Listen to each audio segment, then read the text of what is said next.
Right, hopefully I'm streaming now.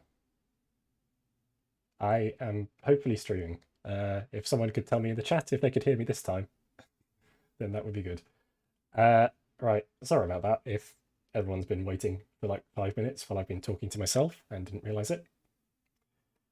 Uh, let's hope that people say something. People still haven't said anything. That's worrying.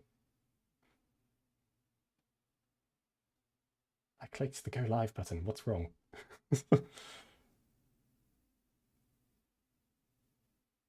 Oh, someone said hey. Does that mean they could hear me? Does that mean... Please tell me if you can hear me. Okay, people saying it works. It works this time. Oh, thank God. Right. Good. I mean, at least, at least it wasn't just me presenting a blank video with no audio. At least it was just people waiting and I was just talking into the void. That was a bit better.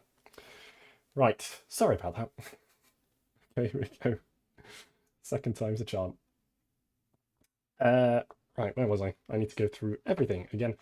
So, hello. I'm doing a live stream for the first time in like 3 years because, yeah, I thought this might be a good opportunity to do it. The Diplomacy Media Wars, and this is Diplomacy Media Wars 4.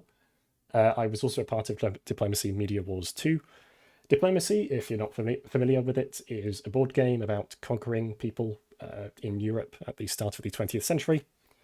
I have several videos about it on my channel, so go check them out.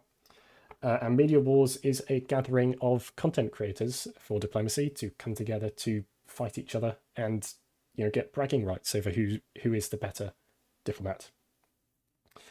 People saying I have about 30 seconds of delay. That's wonderful. I mean, I will be watching the chat, but I'm mostly just going to be going off what I have written on notes over here.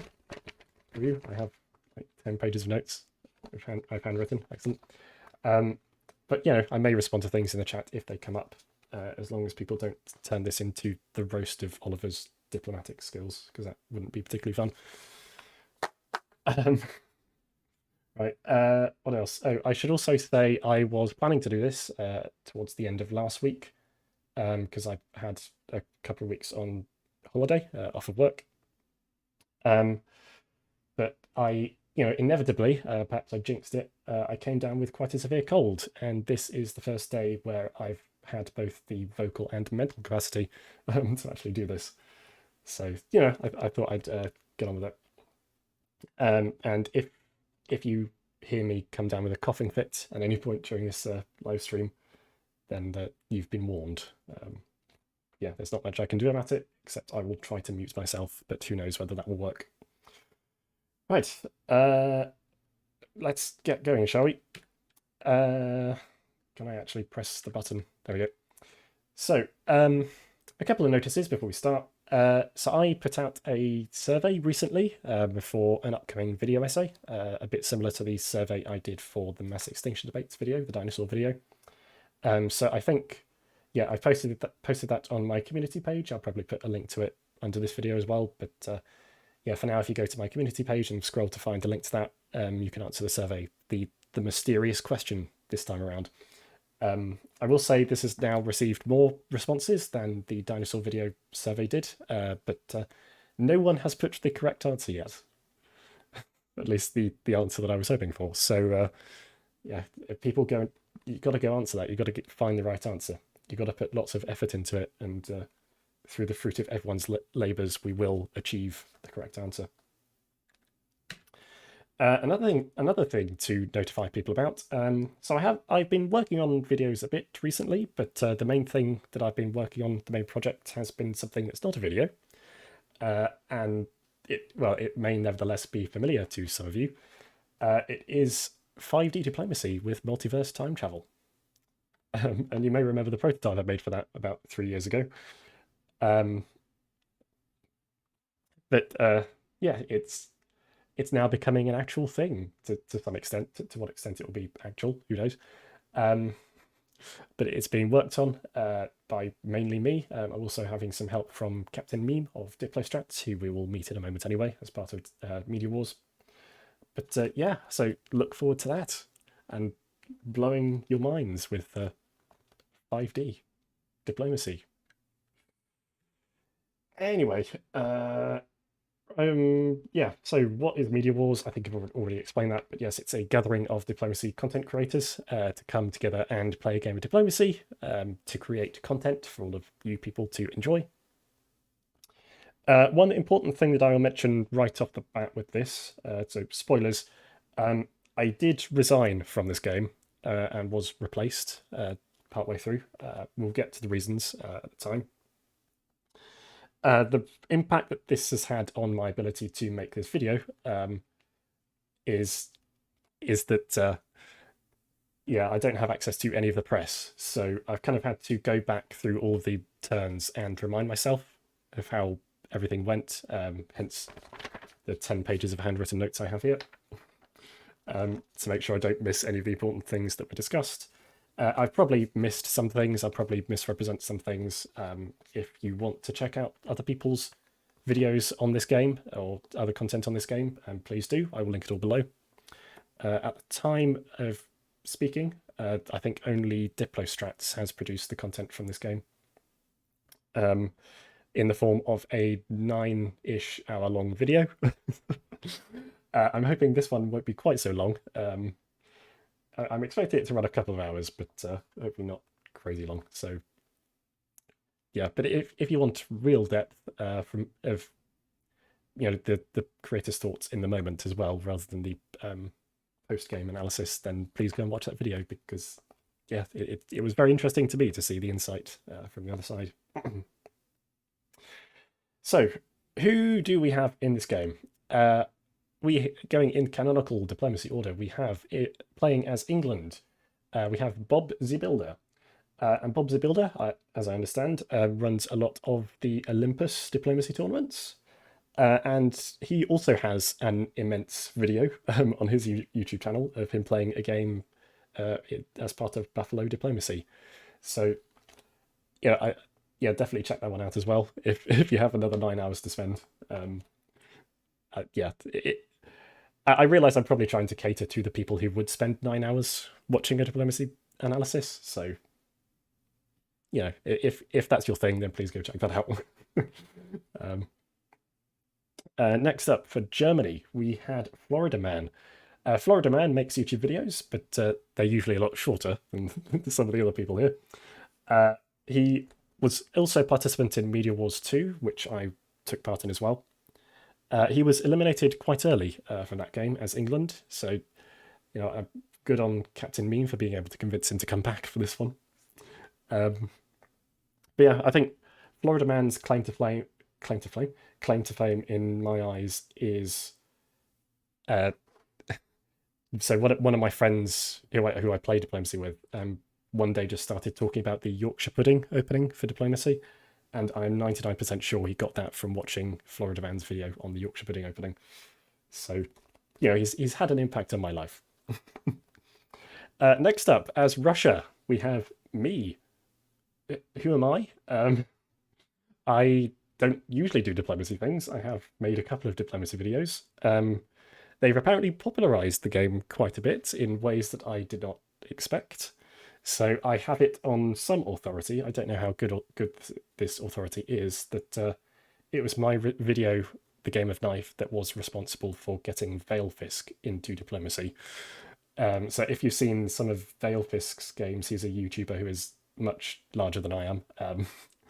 But he recently made a game where he, was using ChatGPT for all his moves, and it's a very entertaining video. That one is 2 hours long, but that was very entertaining. I can recommend that.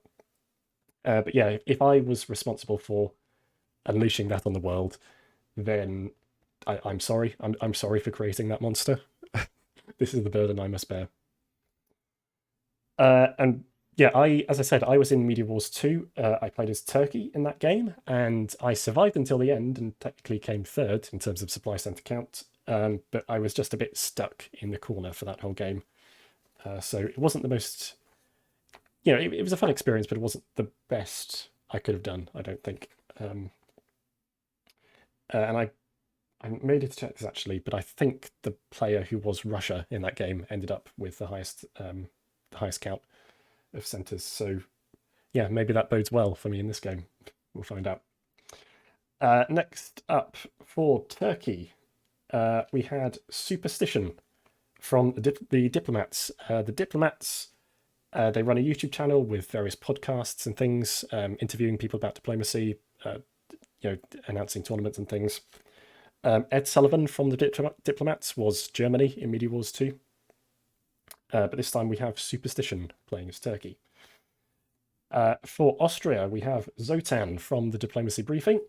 The Diplomacy Briefing is a newsletter for all things diplomacy. It's quite helpful for me. I know I use it to keep up with news on the diplomacy world.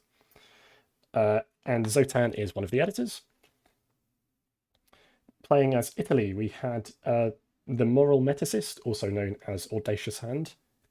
So he is part of the Diplomats, but also has a lot of offshoot content of his own. He does some diplomacy vlogs, with a bit of a mysterious, spooky vibe. That I don't really know how to describe them, to be honest. They're strange. I'll let you decide how to describe them for yourself. And then finally, we have France, which was Captain Meme from Diplostrats. Diplostrats by now is just a staple of the YouTube diplomacy space. As I said, he's already put out a very long video on this game. But if you're watching this one, don't go and watch that one now because you'll spoil it. And yeah, you'll also see Diplostrats in the form of Captain Meme turn up in my comment section quite a lot, because I know he watches a lot of my videos. But yeah, so that was who was in this game.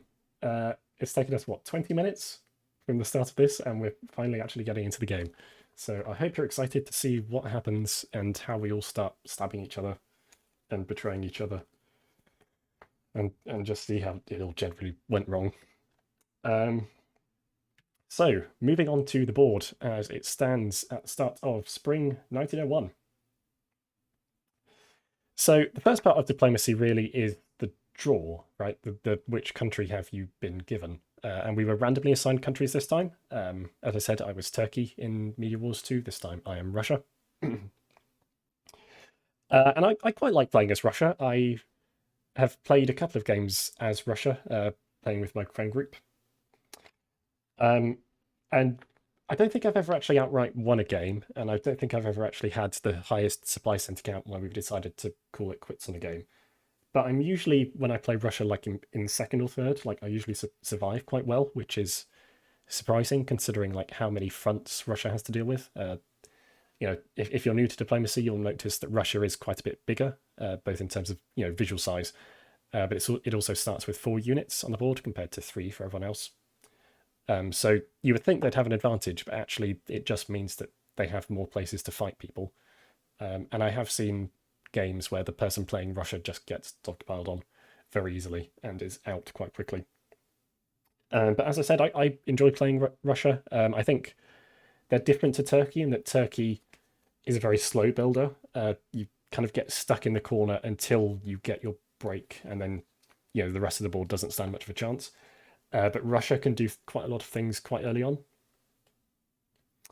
I do find though that when I play Russia, I do just tend to be the juggernaut, right? And that is the classical alliance of Russia and Turkey, where you join together and just steamroll the rest of the board, moving west to destroy them all. Hopefully you can see this laser pointer that I've got for the cursor, by the way. So if you could let me know in the chat whether you can see that, it'd be good. So I went into this game as Russia thinking, well, I could do the juggernaut. It's probably the best chance of surviving, but that's a bit boring, right? This game is for hashtag content, so I need to do something a bit more interesting. And I had, for context, I think literally a couple of weeks before we started playing this game, I had finished a game with my friend group where I had been Russia. And I came second to the player who was France. And I think I only really realised this when I was writing the notes now, but I think my main fault in that game was I treated Austria a bit too nicely. I didn't really go for them when I should have done. And perhaps that's a lesson that I should have taken into this game. But yeah, I think I was trying to do something different in this game, rather than just being in an alliance with Turkey the whole time. So yeah, we'll see how that worked out. So in terms of the actual the negotiations that happened in spring 1901, excuse me. So let's go through a few people, shall we? Let's start with England. Now, England was very eager to make alliances with all of his neighbours, as far as I can tell. And his argument for being in an alliance with me, because England and Russia are neighbours, because there's actually quite a quick way to get between them, despite the visual distance between them. His argument for being in an alliance with me was that he had recently had success in an England-Russia alliance, where he was Russia, in the Buffalo diplomacy video. And I thought, yeah, that could work quite well. I'm opposed to it. Well, not necessarily opposed, but I am less likely to want to have an alliance with Turkey, so therefore an alliance with England might be quite nice. Be able to have my northern front be very well defended, or at least left alone. That would be nice. So that was my main communication with England. He proposed an alliance, and I thought, yeah, that sounds cool. I found out later on that he was, proposing similar alliances with similar levels of vigor to France and Germany as well, which is fair enough in the first turn. I think negotiations in the first turn are often a bit nothingy because you're not, with a few exceptions, you're not really going to tell someone, "Hello, I've just met you. You're my enemy now. You're going to die." People generally say, "Okay, I'm going to be friends with you," and then find out later whether that was true or not, right? But yeah, I think England definitely came across as sincerely wanting a very strong alliance, which was quite nice. Turkey is another interesting person to mention. So Turkey's communication was suspiciously brief in spring 1901. So I reached out to him and said, "Hey, do you want a juggernaut?" It's the standard thing, and he said, "Yeah, sure, but let's mix things up a bit." And the way he mixed things up, so the usual approach with the juggernaut is that both this fleet in Sevastopol and this fleet at Ankara move into the Black Sea and bounce each other out of there. And the reason for that is, as I explained in one of my other videos, it's basically a prisoner's dilemma where you kind of have to both take the lesser option of using your fleet just about someone else out of the Black Sea rather than using it for something more useful. Just because if the other person gets in, then it's potentially really, really bad for you, right? So the optimal strategy would be for no one to enter the Black Sea and for you to use your fleets for something else. But the risk of someone else going in is just too high, at least initially. But usually once you've had a few more turns where you've got to know the other player, then you can agree not to do this standoff. But the common thing is standoff in the Black Sea, spring 1901. But Turkey's proposal was not to have the standoff. He said, let's use our fleets for something else. Let's go somewhere else with them. His suggestion being that I would move Sevastopol into Romania, to get a good supply centre there myself, and he would move this fleet out to the west through Constantinople into the Aegean. And so I heard this and I thought, well, I don't entirely trust this. This is a bit of an unconventional suggestion, but I was kind of thinking, well, I don't want a conventional alliance with Turkey in this game, otherwise it's going to be too boring for all of you. So I thought, yeah, let's just say we'll go along with that. And yeah, I've got my fleet free to do something, and if he does backstab me and move into the Black Sea, then at least I wasn't the aggressor in this scenario, and I can hopefully get some sympathy from other powers. And if he doesn't backstab me, then great. Then we can have a much stronger start to our alliance by, actually getting our fleets doing something that's worthwhile. Communication with everyone else. I don't think there was much to speak about for the rest of the communication. Austria and I, we decided a bounce in Galicia was worthwhile, so that's quite a common thing as well. So I think we'll find out in a minute whether it was Vienna or Budapest. I can't remember. but yeah, moving Warsaw to Galicia was there would be quite good. So we arranged that bounce. Yeah, everyone else was generally amiable, but nothing too concrete in the first turn, apart from those things I've already mentioned. Captain Meme has just said on the chat, never trust a Turk who wants your fleet in Romania. I have learnt that now. Thank you. Is there anything else to discuss? I guess, yeah, so I moved Sevastopol to Romania, Warsaw to Galicia, St. Petersburg, South Coast obviously goes Gulf of Bothnia. There's no reason not to do that, in the hopes of getting into Sweden. So that kind of left Moscow as a bit of a question mark. And perhaps if I'd really committed to not, going against Turkey, I don't know whether I was hoping to go against Turkey. I just didn't want to do the standard thing. But if I had committed to kind of making sure I was defended against Turkey, I would have moved Moscow to Sevastopol as a backstop instead. I could have moved Moscow north, but that probably would have antagonized England. So, really the choices are move it to Ukraine or leave it be. And I went move it to Ukraine just in case, if it looks like Turkey's on side, then that will be useful against Austria. If Turkey does, has any funny business, then at least it will be within the range to do something to Romania or Sevastopol if need be. But I think, considering I was so blasé about the possibility of a Turkish fleet being in Black Sea, maybe I should have, been more sensible and gone Moscow to Sevastopol as well. Yes, so Superstition, who was Turkey, has just said in the chat, not sure he offered a suggestion for Sevastopol, but he just asked for a DMC in Black Sea, and I think that was correct. But I think your justification was, it would leave our fleets to do something else, and yeah, to be honest, I don't really see what else this fleet could do other than go to Romania in that situation. So I think that was all the important negotiation from 1901. So let's actually see what happened, shall we? And of course, you've seen the thumbnail. you knew what happened. Anchor into Black Sea. There we go. It happened straight away. Never trust a Turk who asks you to go into Romania, indeed. So what else have I got to note? So the standoff in Galicia happened as expected. That was all fine. Moved to Ukraine. I moved into Romania, so I have made progress and I've backed it up with Ukraine, which is nice. But obviously I have to face a Turkey who has not only moved to Black Sea, but also this Smyrna to Armenia move is it's terrifying. So yeah, I saw this and I thought, well, I'm in for a crazy game, aren't I?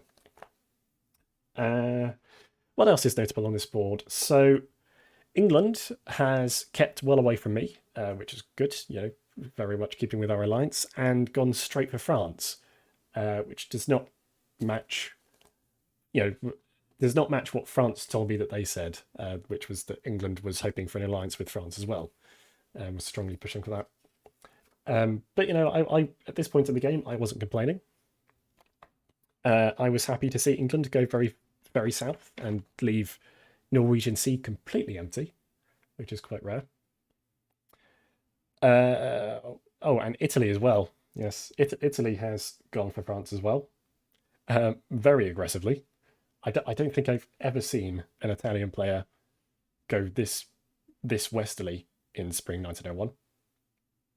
That was quite a surprise to see, and I haven't watched all of Captain Mean's video, but I've watched bits of it, and I know that he was not happy about this first turn. Let's put it that way, because England's gone after him, Italy's gone after him, Germany moved into Burgundy, so you could I can't remember whether he said that was agreed, but he bounced it out anyway, so it's not as bad, but it's potentially a sign of German aggression as well. So France very much getting dogpiled in spring 1901, which you know, I had a good relationship with France in press, and we were saying, you know, in times in the future we will work together to, you know, build a strong relationship and destroy one of the two people with between us. But at this point in the game, I was decently happy with the way that France was being treated, just because I know France is a strong power to play. So to see them be, you know, kind of curtailed from the get go, like I know that Captain Meme was a good enough player to be able to survive this. So yeah, it was a bit of, yeah, it was a balance of he will do well, but not too well, which is fine by me. And I, you know, I should point out I hadn't told anyone to attack France. I was not. If there were negotiations to that end, I was not part of them. This basically came as much of a surprise to me as it was to France. So, anyone else on the board that's interesting to note? I mean, Germany and Austria have both done pretty standard things, I think. Austria being quite trustful of Italy, but I think you would expect that in a high level game like this, because everyone knows that Italy and Austria going for each other from the start does not end well. So Germany, I think, had probably the most neutral opening out of anyone, apart from this Munich move, which again to me, I couldn't tell whether that was genuine aggression or an agreed bounce. I think, yeah, just going for Denmark, even leaving Holland open, was just a relatively passive way to start for Germany.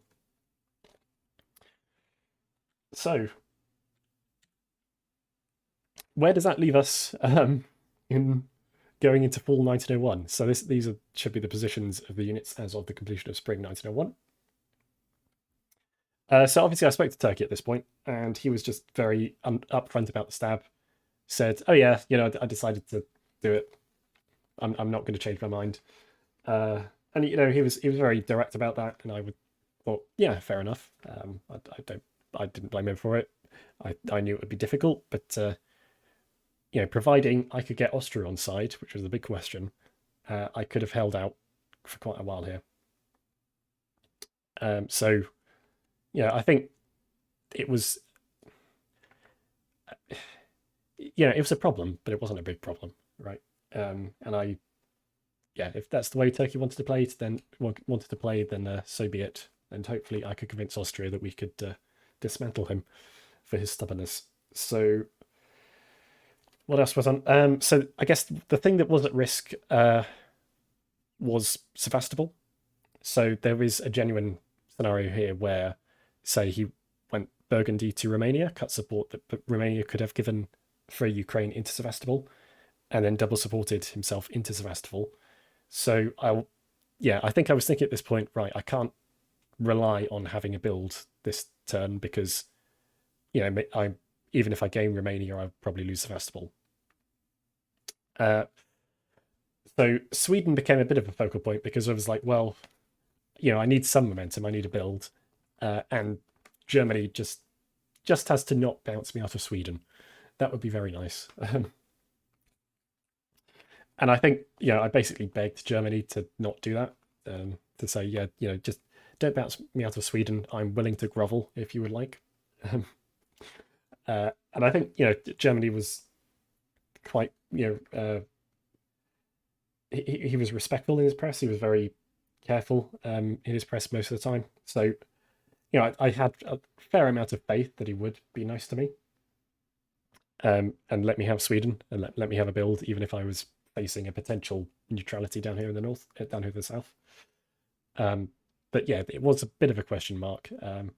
And I remember I sent this board state to the group chat of friends who I usually played diplomacy with, and said, you know, just started a new game as Russia. This is what it looks like, and that they were writing my funeral eulogies. It was like, yeah, just don't. Germany's about to stand you out of Sweden. It's all going to go wrong. But you know, I had faith. I had faith he wouldn't do that. So in terms of the actual move configuration down south, so I kind of expected to lose Sevastopol, as I said, that and or Romania. So I chose to move Warsaw to Moscow, so that I would actually have like 3 units on the border of Sevastopol come the next turn to be able to actually hit it a bit more powerfully. But really, the big question mark was what was Austria going to do, and I think this definitely swung the trajectory of the game from here on in, because I came to Austria saying, yeah, Turkey's obviously stabbed me. He must be talking to you, trying to get you to side with him as well. I'm coming to here. He has been the aggressor in this relationship. He has gone into the Black Sea. I'm I will be your loyal ally. I will be compliant. I'll do anything you want. And really, I think for a lot of the rest of the game, perhaps to my own detriment in places, as we'll see, I was quite dependent on Austria, and I was willing to do what Austria wanted, just because I knew my life was in their hands. And I think that was, as we'll see, that was part of the evidence for me switching my alliance with England later on. So England at this point, even though I was, it was good that they'd gone after someone other than me and kept the North very free. My life wasn't in their hands quite as much as it was in Austria's. Interesting. I just see, Superstitions just posted a message saying he stabbed because Austria wanted proof that he was serious about an Austria-Turkey. Interesting. That was never something I heard through the grapevine. But yeah, knowing that, I obviously knew there was a possibility of an Austria-Turkey alliance here. And seeing a Russia in such a state, I wouldn't have blamed Austria for turning on me. But I was, I was being very as convincing as I could be. We'll see later on. I'm not that convincing, but I was being as convincing as I could be to Austria. I will comply with what you want. I'll be loyal, and just in the hope that he would save me in this situation. So I think that's all the important stuff to mention from this turn. There are obviously negotiations going on with other people at the same time. I can't remember a lot of them. And as I said, I no longer have access to the press. So I'm sure there were conversations going on with Italy and France and stuff at this point. But yeah, I'm afraid you'll have to watch their content or read their logs of the game in order to see what happened there. So let's find out what actually happened in Fall, shall we? In Fall, I survived. It's incredible. So I guessed correctly in order to keep Sevastopol, which I wasn't expecting to do. As I said, I was fully expecting Bulgaria to Romania, and then 2 on Sevastopol, which would have cut the support from Romania and let Turkey into Sevastopol. So yeah, that was a bonus, really. And Austria, of course, did end up helping me. They supported Romania to hold. So yeah, that was a useful thing for me to have. And in this situation, Austria chose to be my ally, which I was very grateful for, and I'm sure Turkey was very annoyed at. And I'm, seeing it from their perspective, I don't entirely see why they would have chosen me over Turkey. I'm sure they had reasons that we'll find out in future. But yeah, I was happy with this situation, actually. I was happy that Austria had saved me, and I was happy that I had managed to keep Sevastopol. Incredible. So, as I said, I moved Warsaw back to Moscow in order to cover myself in case I did need to hit Sevastopol again. This proved a bit of a mistake, as we'll see shortly. And Germany did not stand me out of Sweden. I was happy for that. And someone said, yeah, their moveset here would have lost them Romania. And I think, to some extent, it did come down to a guess. So, yeah, you could have moved Romania into Sevastopol, supported by Ukraine. I think the reason not to do that is Ukraine isn't threatened directly by any adjacent things at the moment. So, really that should be the one that moves while Romania receives some support. But yeah, I think that there were various configurations that could have changed that. So, in terms of England's moves here, so England convoyed over to Brest, which went seemed to be going very well for them. But in the meantime, they decided to stand Germany out of Holland, which I didn't really understand, and I don't think I spoke to any of the other players who really understood that. I think perhaps in retrospect they were just overconfident in their alliance with me, and seeing that France was down, they were being besieged by both Italy and England. Perhaps they could have afforded to go after Germany as well. But as I saw it then, it was just a bit of needless antagonism against Germany. And you see that France just abandoned Brest in this case. And I think the decision for them really came down to, do they abandon Brest or do they abandon Marseille? Because they could have bounced Brest with Gascony, but then they wouldn't have taken Spain unless they'd moved Marseille in. But in this case, the move from Piedmont into Marseille would have been quite devastating as well. And I think, speaking to Italy at this time, he was quite. I don't want to say open, but he was clearly angling towards the west a bit, by which I mean France. And I think France's refusal to just roll over for him, and perhaps correct guess in the situation that he would move into Marseille, made him focus his attentions elsewhere. So, yeah, I think Italy's. In retrospect, this was a smart move by France by keeping Marseille in place, preventing Italy from moving anywhere further, just frustrating them and perhaps setting their eye on other targets, which they very much did. Italy was, as we'll see, very much an agent of chaos in this game, both in press and in moves. So I think, that's all that was worth mentioning there. You see Austria had quite a strong start, really. They got both Serbia and Greece. So that was good for them. Italy, of course, got Tunis. Standard. They just convoyed via Tyrrhenian instead of Ionian this time. France got 2, lost 1. So actually, by France standards, this is a pretty weak opening. But given how many people attacked, then fair enough. Germany took Denmark, was not able to take Holland because of England's attack. Superstition just said, agent of chaos. He is chaos, and I think that is entirely fair. What was the Holland move about? You'll probably get an answer to that in chat. So, that was fall 1901. As we moved into winter 1901, excuse me. So I somehow had 2 builds, and the fleet in Sevastopol was obvious, right? There's only one way I'm breaking through against Turkey here, and that's by having more naval power against him. So that was sorted. But what to do with the other build? And this was perhaps the most consequential decision of the game, for reasons we'll see.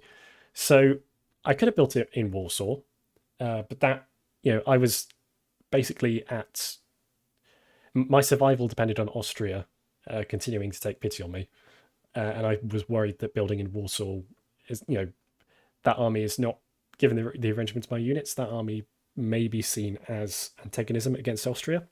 It can't do a lot elsewhere. Making a break for Germany at this stage would just be like a lone thing. It wouldn't really make sense. So Austria didn't want that. A fleet in the south coast of St. Petersburg, Germany definitely didn't want, because where else is that going but somewhere that threatens German places? And Germany and I had been getting on well in press, and he as I said, had a relatively neutral opening that was perhaps changed somewhat by the fact that England stood him out of Holland, and he was definitely angling towards England at this point, and was trying to convince me to work against England as well. And initially I was not planning to. But then there came the question of the fleet in the north coast of St. Petersburg. Now, a fleet in the north coast of St. Petersburg is very anti-England, of course. It goes via the north and it threatens England's waters, which they are very protective of, being a seafaring nation. So, I asked England what he would think of a fleet in St. Petersburg. And I think I should state, because I know England's in the chat, I fully expected England to say no. And I was prepared for England to say no, and I was prepared to have to go back and rethink, okay, maybe I should put it somewhere else, put this build somewhere else, or perhaps even waive the build and not have it, which is an option you can do in diplomacy. You don't actually have to use all of your available builds. So I asked England, okay, what would you think of a fleet in the north coast of St. Petersburg? And I received, I think best way to describe it would be intense. It was a lot of messages, all of them quite long with multiple paragraphs. And it was all quite intensely charged language that seemed to be taking this suggestion of a fleet build as an act of betrayal. And I was really surprised by this. I was really taken aback. And I think, at that point I was like, well, it was just a suggestion. So I didn't really understand the intensity towards it. Especially, as I said, I was expecting to be shot down anyway, perhaps in a less accusatory manner. Let's put it that way. So I suggested, well, instead of a fleet, there is another option. I could build an army in St. Petersburg. That is perhaps okay with Germany, because it would take longer to actually get to anywhere that threatens a German place, and it would perhaps be okay with England because it would not. It would not threaten any of the oceans that England has. So, I backtracked to an army and said, okay, what about an army in St. Petersburg? And yeah, he was still quite opposed to that. And I think, yeah, I think it was probably, equally my preference with communication is not for a lot of very long messages. I prefer quite direct messages, which, may be a surprise to some people who've watched a lot of my longer videos. But in situations where the purpose is not entertainment, then I do prefer just getting to the point a bit quicker. So I know, taking Turkey as an example, right? I was at war with Turkey, very evidently. But the press with Turkey was all quite cordial because, we would just discuss something and it would be quite clear what was being discussed and it would come out the other end and, we'd know what the situation was. Without having to parse a lot of long messages.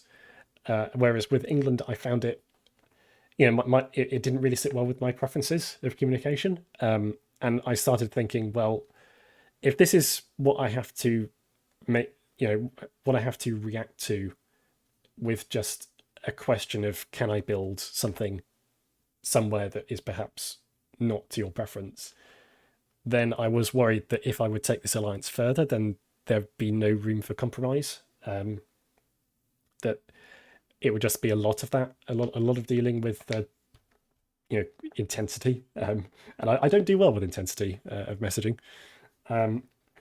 So I think I've been, I've told England this many times. I was fully open to an alliance in 1901. I was intending on an alliance in 1901 until this happened, and I thought, well, Austria is my most valuable alliance. Germany and I seem to be getting on well. I seem to be having difficulties in my press with England. Perhaps it makes sense, since the south is just going to be a deadlock for a long time, perhaps it does make sense to actually go north instead. So the outcome of all of that negotiation in winter 1901 is that one often meets their destiny on the path they take to avoid it. So after I was not going to build a fleet in North Coast, St. Petersburg, and I asked someone, can I build a fleet in North Coast St. Petersburg? And they told me, no, you can't build a fleet in North Coast St. Petersburg. I built a fleet in North Coast St. Petersburg, um, which England was justifiably angry about. I think I made a calculated decision in that situation that an alliance with England, given our different preferences for communication, would not have gone particularly well. And I thought, well, I'm not really going to make progress anywhere else. Let's do it. So, yeah, I am sorry about that, but that's diplomacy. Right, elsewhere on the board. So, I've been talking about this fleet in the North Coast for a long time, but that is how this turn felt. Like nothing else mattered. I do have some other notes that are worth mentioning here, though. So, this Turkish fleet in Constantinople. So this does make the Black Sea a bit of a deadlock now. So as long as he keeps this fleet somewhere where someone can't cut the support, then there's not really anything I can do to get into the Black Sea. Like it's just a deadlock. He can keep supporting Constantinople to the Black Sea, and I can't get in there. I've only got 2 fleets. That's just the way it is. So that was a bit annoying to see, but I mean, it was the sensible move. There wasn't really anything else he could have done as a build. And I think England, understood at this point. After, I think another thing that annoyed me about the communication was that I had, in a way, telegraphed this move. Like, if I was actually going to betray someone and build somewhere they weren't expecting, I wouldn't have told them.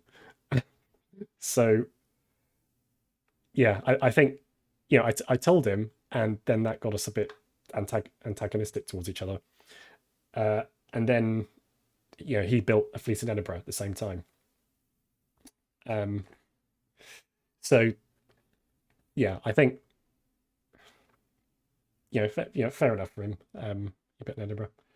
And there's a message from me here. Wasn't being intense. I just write to a lot of people, as Captain Meme can confirm, and that's true. I definitely got that vibe from the start, but I think that there was something about the particular response to when I was asking about my build for this turn that really rubbed me the wrong way. And since I don't have the press anymore, I can't pinpoint it exactly. But I think it came off a lot more emotional than perhaps it was intended, and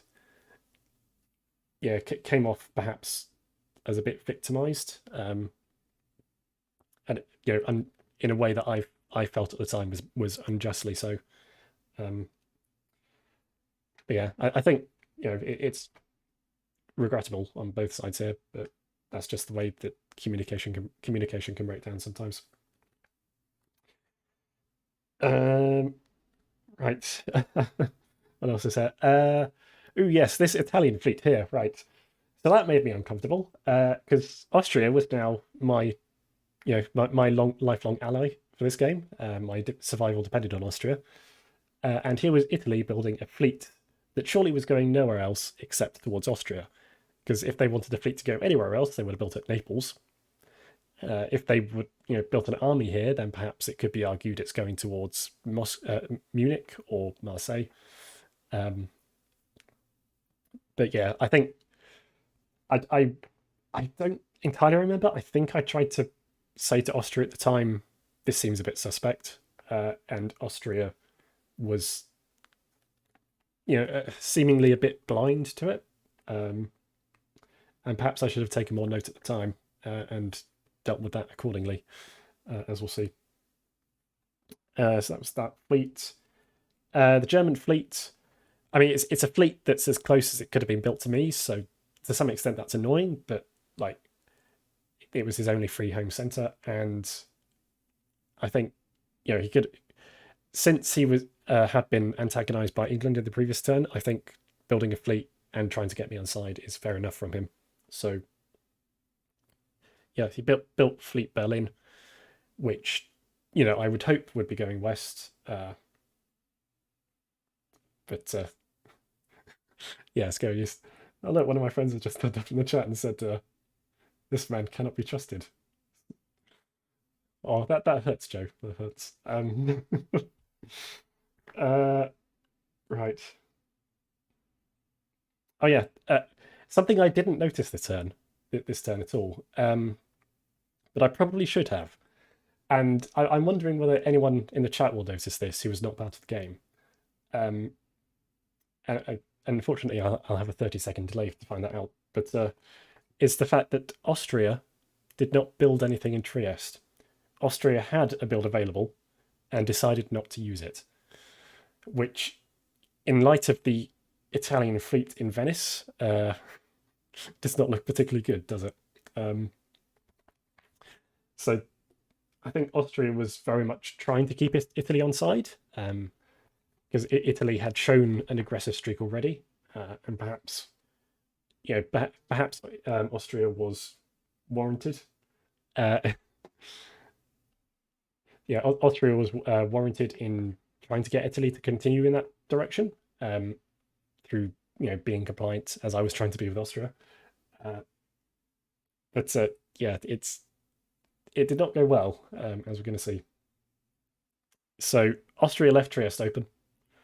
There's a fleet in Venice. Austria is my lifeline right now. So Italy is a bit of a scary prospect for me, as he was for a lot of people on this board. So I think, yeah, that's everything to discuss from Winter 1901. But for a build turn, that was a very long one.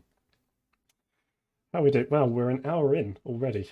God, maybe this will be 9 hours long. Okay, spring 1902. So what happened in the negotiation for this phase? So I said, I'm working with Austria now. We're going to plan together. We're going to decide our moves together. So I proposed a plan to hit Bulgaria, because as I mentioned last turn, with this fleet in Constantinople, if we can't get to this fleet, then Black Sea is just going to stay there forever, and I'm never going to make any progress. So I thought, well, if we get to Bulgaria first, and we have a lot of units on the interface of Bulgaria, then we can actually start tapping Constantinople and make progress there. So my proposal to Austria, I believe, was Serbia into Bulgaria, supported by Romania and Greece. He could potentially cut support from Romania, and hold a support for Constantinople to Bulgaria to deny that. But it really came down to a guess, and I didn't feel that was a likely guess. But maybe it was. Who knows? But yeah, my plan was irrelevant anyway, because Austria proposed a different plan in which he would snake his units down in order to get better purchase on Bulgaria. So Greece to Aegean, Serbia to Greece, Bulgaria to Serbia, Budapest to Serbia, Vienna to Budapest. So that would leave so many units on the borders of Bulgaria that Turkey wouldn't know what to do. And I thought, okay, that's still sensible. I want Austria on side. I want to be agreeing with things that Austria is doing. So yes, that is fine by me. Let's do that. So that's that. We'll see how that works out. The other thing to note was the negotiation over Norway for England. Now, it is relatively rare for Norway to still be open at the end of 1901.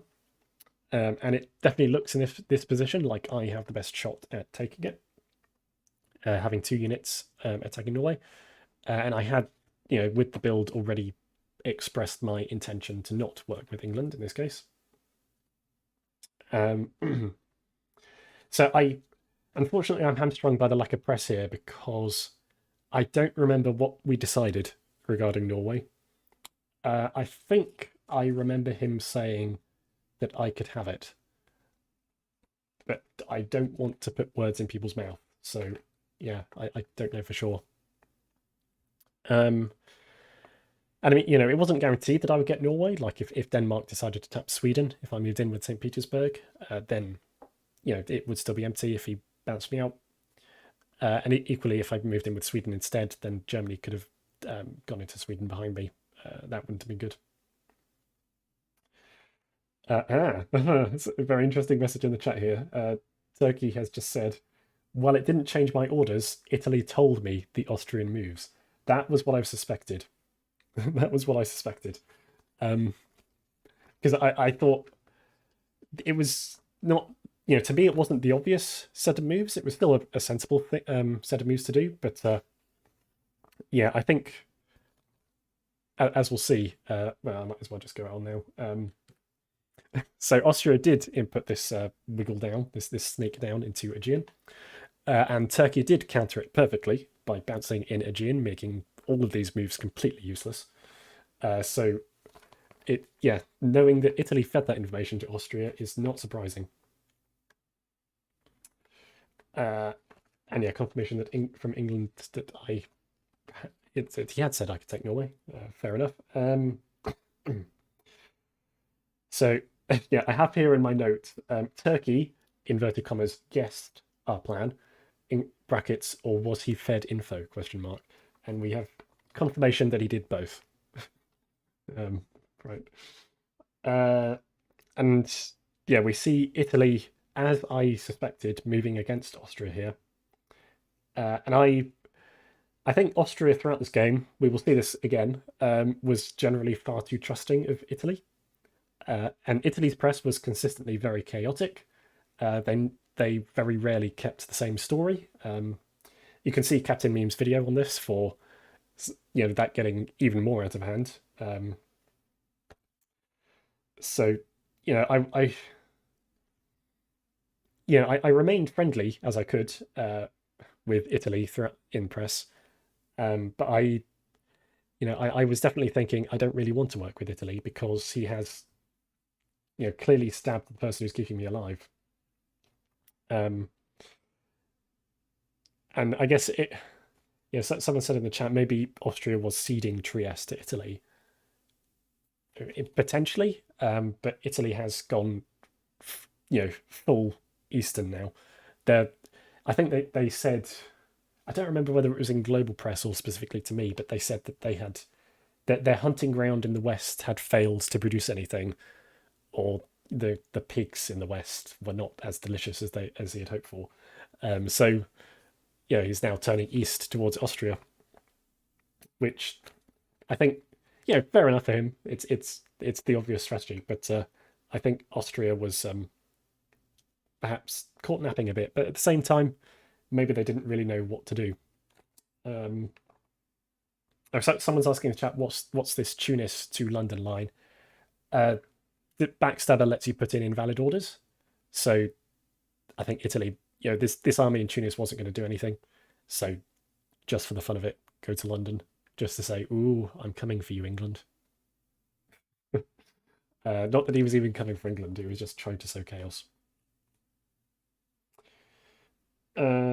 So England still moved to Norway, but confirmation from the chat that that was just to make sure that I wouldn't move. What was it? Yeah, make sure Sweden does not go to Skagerrak as well. Just to make sure, I had to use both units in that, which is fair enough. Makes sense. And it definitely looked to me at this point that England was starting to become a vassal of France. So moved into Belgium with a convoy out of Brest, which was interesting. They could have kept on defending Brest, but I think perhaps seeing that there were problems happening with Germany and Russia, sticking with France was perhaps a more sensible thing to do. So that was spring 02. And apart from this snake down from Austria, nothing changed. Well, even this snake, nothing changed. But nothing changed down here in the south. As I said, could have held out forever here without Italy's intervention. But just support held where I needed to. Turkey didn't do anything. I don't think there were any guesses that could have broke my line here, at least without Austria's help. So, I was fine. I was fine with this. Fine to keep fighting, apart from this encroaching Italian threat, which was sure to break that up, as we will see. So moving into fall. Even though I could defend Austria and I could defend against Turkey fine, we still had to make guesses in order to actually advance. So yeah, we just had to make a guess at how we could break Turkey. I remember France made a remark here, which was something along the lines of, he'll have to guess wrong eventually. Which did make me a bit suspicious that maybe France was feeding Turkey, information on our moves, which I don't think I'd even told France. So it was just a very strange way of phrasing it, which was probably completely innocent. But given everything that already happened, I think I'm justified in feeling suspicious about things here. So yeah, I could sit in the stalemate line all day. Scandinavia, meanwhile. So there's an interesting situation that's developed here. So Germany did not move Berlin west, as I was hoping. He actually moved it into Baltic. That was not agreed. He did not tell me about that. I was a bit annoyed with that. And he was apologetic. He said, sorry, I didn't tell you. But it didn't really seem to make much sense to me, since it was clearly, moving towards me rather than England in this situation. And I suppose, in the end, it's about the same distance away from England, but it just makes my life a bit harder, because now I'm in a situation where I could lose all of Scandinavia at once, if England and Germany decide to team up. So they could have dismantled me if they worked together, basically. So I spent this turn trying to convince both of them to side with me against the other. And I thought, based on previous conversations, that Germany was more likely to take my side than England in this scenario. And I think that was borne out shortly. But yeah, there was some terror, really, in seeing Norway surrounded by these two, Sweden surrounded by these two. So, a bit scary. Elsewhere, what's my next note here? So there was a turn here. I don't remember whether it was this turn or another turn, where Italy created a group chat with me, himself, and Germany to propose a series of moves where Germany takes Sweden and then Italy takes Munich. And I think his argument for this was that, well, I will be taking Norway, so I'm growing, but Germany's not growing, even though he's taken Holland, and I'm not growing, even though he's very much positioned to take Trieste from Austria. Although I think he was still trying to convince me that Austria would fight against him, even though Austria was saying otherwise. So that seemed like a very strange suggestion, and Italy was weirdly pushy about it, and I did not think, I did not think that Germany would find that a good suggestion, but we'll see what happens shortly. But yeah, that group chat, it just didn't seem like a very fair proposal. But I think it may have been part of a wider facade to a lot of players. So I don't know, maybe he was talking to Austria about the fact that, I'm not attacking you, I'm attacking Germany. In fact, this turn I'll be going into Munich. Whereas to Germany, he was saying, you can't stop me getting into Munich, so I'm just going to go into Munich. Is that an agreement? Right? Again, agent of chaos. That's what I suspect was happening here. So in terms of the guess for this turn, so I thought, this time Austria said, okay, let's go for Bulgaria, as you suggested. We're in the same position as we were last time, so we should be able to try the same thing again, and perhaps he'll guess differently this time. Or, well, if he guessed the same thing, we would have got in, but maybe he'll guess in a way that would let us get in this time, rather. So, are you ready for full 1902? Because this is about to get interesting. So the North was, as expected, just a bit of a stalemate all round. And the South was a stalemate all round for reasons that I have the name of Italy. And it was true that we could have taken Turkey, and it really hurts me to this day that we could have taken Bulgaria if Italy had not convoyed Tunis to Greece. And I even have in my notes here, in all caps, Italy exclamation mark, exclamation mark, exclamation mark. Because, with this move, Turkey clearly had some kind of agreement with him. This would not have been an independent move, especially considering the Turkish support in here. So it's just put a terrified face in the chat. It's quite funny. So yeah, Italy was really a pain this turn. So they cut that support. They moved in Trieste. They moved in Munich, and in one turn they had dismantled my attempts to make ground on Turkey. They had dismantled Austria and dismantled Germany, even though Germany maintained that was agreed. And I think Austria even maintained that this move into Trieste was agreed. And we're just like, why is anyone ceding ground to Italy at this point? We know, I maybe I wasn't clear enough in sharing what I knew about what he was telling other people, but it was clear he was just trying to get everything from everyone here. So yeah, that was our only chance to take Bulgaria and potentially all of Turkey for the entire game.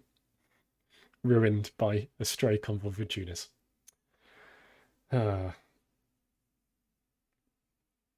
Turkey said he knew he had a convoy from Greece, so would have ordered differently. I suppose so, yeah. But maybe Italy wouldn't have given you that convoy. So Italy and Turkey are enemies numero uno at the moment.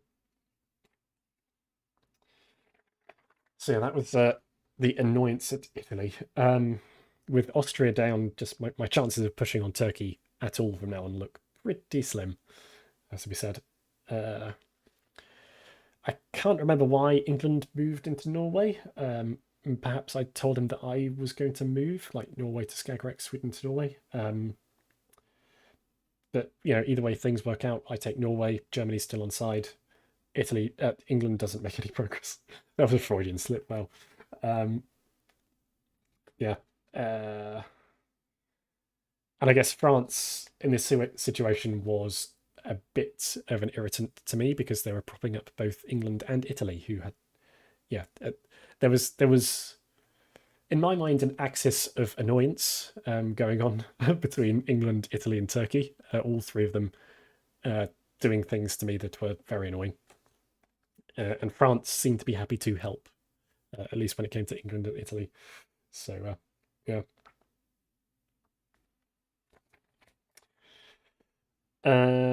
So, what else did I?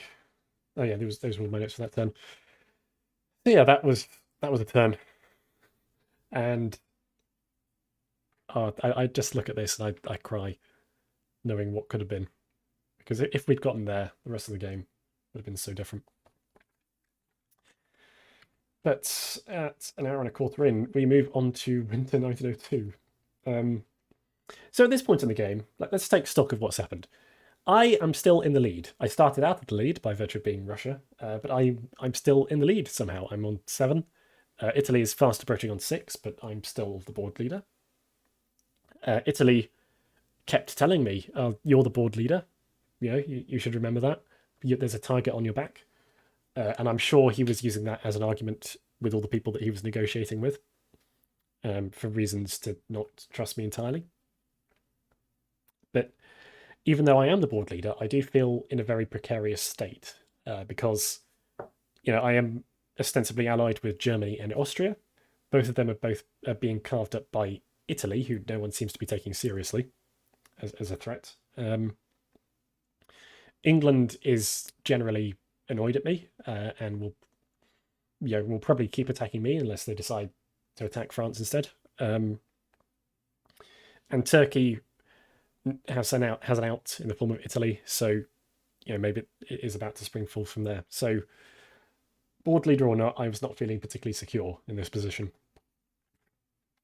In terms of the builds, I did get another build for this turn, and I think, given England's presence in Scandinavia and the fact that I was now working with Germany quite openly against England in this situation, and I was reliant on working with Germany in order to stop both of these two teaming up against Scandinavia. I think I was justified in deciding to build another fleet here in the St. Petersburg North Coast.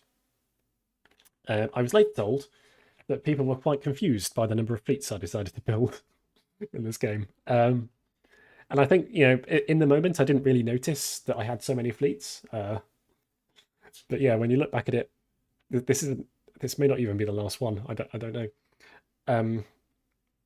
But I had lots of fleets, and I think my justification at the time was, well, the south isn't really going to be improved by another army. I think that was wrong. As we'll come to see, I kind of wish I built an army in Warsaw in the end. Whereas the north is definitely more flexible at the moment. There's more things that could happen. So, a fleet in the north coast here seems pretty sensible, really. And I it did feel sensible at the time. A fleet-only challenge, yes, the England way of doing things. Let's rule the waves. So the other thing of note that piqued my interest this turn was that France built a fleet in Marseille. They could have built an army, but they built a fleet, and they've built it in Marseille. So because Brest was blocked, this isn't really indicative of where they're actually going to go with this. So it could have been used against Italy, or it could have been used against England. But either way, I was happy with that. I appreciated the fleet in Marseille. I've just remembered I've got an extra point of there was a lot of more press with England during this winter phase, who insisted that Germany was quite weak at this point and we could easily collapse on him. And I think Germany was definitely weakened in this position, but had done nothing to prevent the Munich move. It was. I think I was a bit more confident in Germany's decision to be my ally in this position because given they are so much weakened, they don't really have much. They have everything to lose by stabbing me as well. So I think I was less likely to stab Germany in this scenario, but I guess the same thing could also go for England. Could also pass for England as well. So it was a long time ago. I can't entirely remember why I built that fleet, but I just remember there was a lot of emotional back and forth on it still. So that was winter 1902. We're in 1903. Oh, how are we doing? An hour and 20 minutes. It's fine. I can go all night. As I said, I'm on holiday from work at the moment. I can. The main limiting factor will be my bladder capacity. Let's see. So, spring 1903. Now this was an interesting move, and I spent a lot of time on this move. A lot of time thinking about this one. I'm getting quite stressed about it on a lot of fronts, quite literally. So let's go down to the south first. Now that Turkey has Italy on side as well, if he wants it, Austria and I, excuse me, we came to the thought that perhaps throwing ourselves at Turkey aimlessly isn't useful anymore. And Austria really mediated a proposal between us where we would successively disband fleets surrounding the Black Sea. So in kind of a general disarmament suggestion where I would disband one, then Turkey would disband one, then I would disband another, then Turkey would disband the final one. And hopefully that would ease some tension.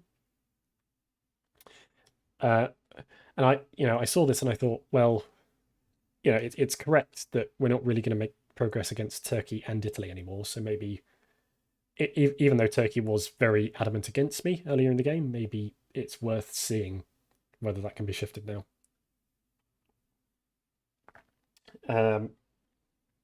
So I guess, Austria's proposal to me was that we would collectively work to disband this fleet in Romania, and to do that in diplomacy.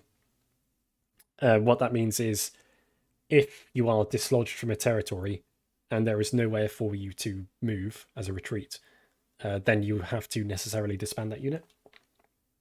So really what that would involve is some or more of these 4 units coming together to collapse on Romania without my support. And that would result in that fleet being disbanded and a relief of tension here. So what have we got here? So yeah, some other things. Let's leave that for a moment and go to some other things in this turn. So Italy at this point claimed he was done invading Austria. Why would anyone believe that? He said in this situation he was going to turn back on France. And I mean, he has fleets, but they're not positioned well against France. None of his units are positioned well against France. I guess if he teamed up with Germany up here, perhaps that's what he was hoping for. But Germany was not particularly willing to turn against France at this point. So, I did not pay any attention to that message from Italy, really. I had to assume that Italy was still going to be throwing himself at Austria. And meanwhile, so Austria has proposed to me that we're not going to make any progress against Turkey, and has given me a suggestion of something to do that definitely, removes one of my units, and it may well ease tensions if we can all get it working together. But it's risky. It's definitely risky. So at this point, I started strongly suspecting Austria, and I sought counsel from a friend at this point I played diplomacy with, the one who appeared in the chat earlier on, and his reply was, quote, "You are effing mental for considering disbanding Romania," which I think, I agreed with when I saw that. I think perhaps I was being a bit too naive in accepting the suggestion of disbanding Romania, because I was in this position. Even if Austria and Turkey turned on me, I had more units here. Well, I didn't have more units, both of them, but I had some number of units here that may have been able to help. Whereas, if I just let them have a forward post, that's just, that's just leaving it to nothing. So, it was not, I don't think I was thinking particularly sensibly in that situation for some reason. So, Superposition has just said, I went back to Turkey and I said, okay, so we're going to do this thing where we disband our fleets.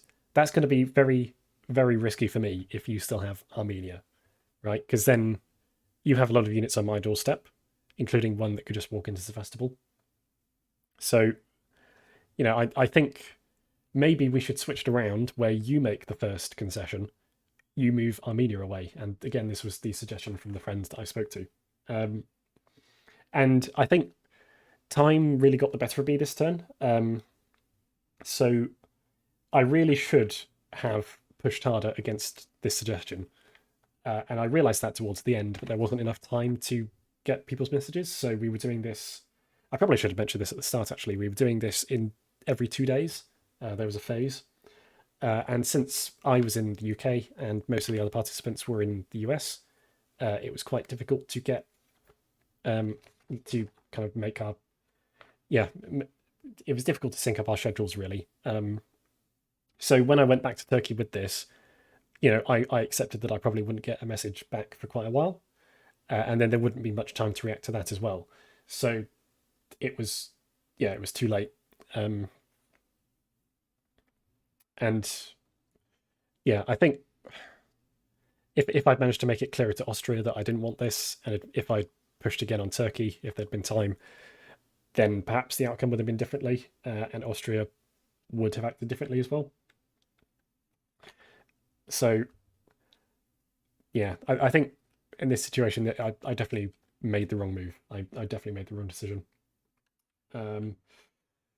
But meanwhile, while I was waiting for replies from lots of people, there was also the north to deal with, and I spent hours playing with sandboxes in the north, because I could see, right, that together Germany and I could take on England. We could push forward, but if France was going to come up from the south with 2 fleets, and if Italy was not going to bother France, which they said they were going for France. I didn't believe them. Um, then France would potentially have quite easy pickings of some of England's centres once we actually all got round to that. So I was trying to figure out a way where together Germany and I could most efficiently break through this Norwegian North structure here and actually get to England's centres as fast as we could to stop France getting them first. So here we see that the beauty of diplomacy, and that I was having to consider, is Italy going to actually attack Austria that will allow France to keep going towards England, in which case I need to go towards England with Germany's help, right? It's like the whole board. You have to consider the whole board. It's great. So I spent ages trying to figure it out. I came up with what I thought was an optimal move set, and actually it was a move set that would have risked me losing Norway in the spring, but being able to take it back in the fall. So, I think that was a risk I was willing to take for getting extra speed against England in what I saw was the most likely situation. But again, the constraints of time came in here where I did not actually manage to have time to explain this plan to Germany. And the deadline arrived. And I think this was one where Germany actually, we had a grace period for this turn because Germany had not submitted orders in time. And I think I actually changed my orders after that because I thought, well, it is probably Germany who's not submitted orders since he hasn't replied to my messages for quite some time. So the plan involved me moving one of my units into Skagerrak.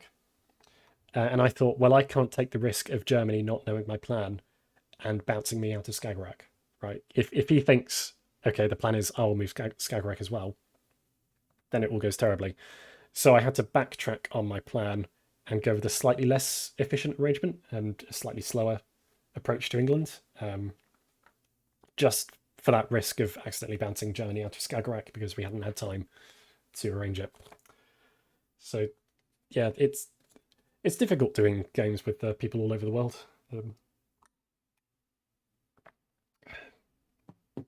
So, yeah, I think in the end it didn't really matter because of other things that happened with the negotiations and the general diplomacy around England. But yeah, I think at the time I was quite sad that I wasn't able to actually use as many units as I was hoping to, really, because the main point was Sweden, right?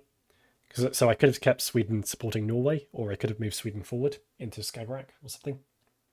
And then there was a possibility of having a German fleet in Heligoland, German fleet in Denmark, be in Skagerrak, Norway, and Barents, and that's 5 units against 3 from England here, only 2 of which are actually on this border, and that would have just ripped through England like really quickly. We could have got to Edinburgh and London quite soon, and possibly Liverpool as well.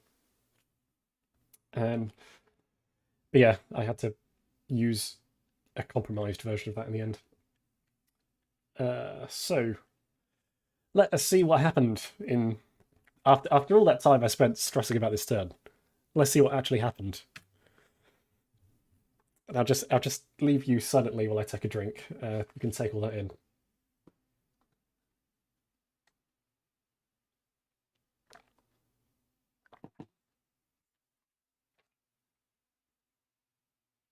So, this disband down here went as planned. This move to Galicia did not. That was not agreed, of course. And yeah, I just why? I was just dumbfounded. Like, how can anyone trust Italy at this point? And I think I spoke to I spoke to Austria about this, of course.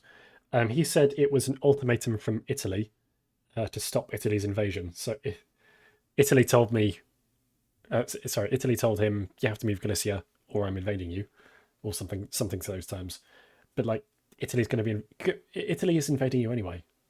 What difference does that make except make me an enemy as well? So I was quite hurt by this. I was really quite hurt by this. Because I didn't understand what Austria was doing. Superstition said he worked really, really, really hard. I mean, congrats, because I don't understand. I don't understand how you convinced Austria to do this between you and Italy. but yeah, they did. So Austria is just suiciding himself into me for reasons I cannot fathom. Meanwhile, in the north, as I said, Germany went with the move set that would have been okay with my optimal move of moving Skagerrak as well. But it was still okay. We still had 4 units on the boundary. England had failed to move anything more forward, so that was good. France had indeed started moving fleets round into England because Italy was keeping keeping his focus on Austria, and also moving into Berlin, which I don't know whether that was agreed as well, but that was a surprise to me.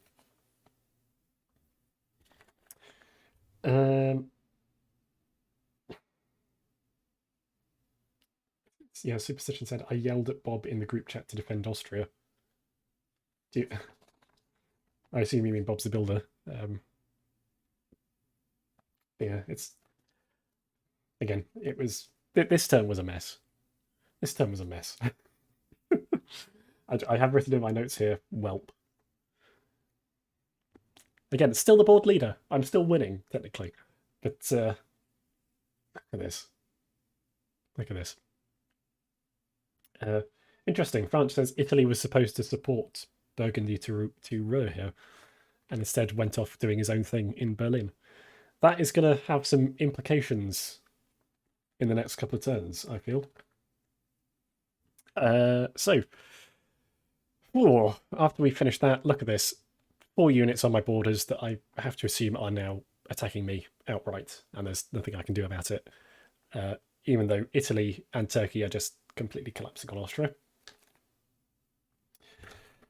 So what have we got here?